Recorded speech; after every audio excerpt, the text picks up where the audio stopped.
Pannella in comizio a Udine ha parlato dei temi più scottanti del momento, soprattutto della formazione del governo che in queste ore calamita il mondo politico.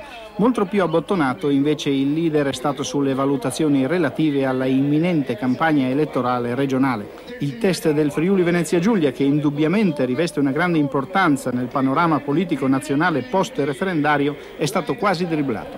Oggi mi occupo del governo, da fare, da tutelare, e ho anche quindi intenzione di rivolgere alla gente e ai parlamentari un invito a darmi la forza per assicurare che il governo del Paese proceda nella direzione giusta.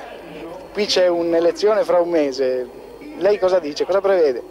Al solito detterò, per quel che riguarda me e chi mi fa fiducia, le regole con le quali bisogna presentarsi a queste e ad altre scadenze.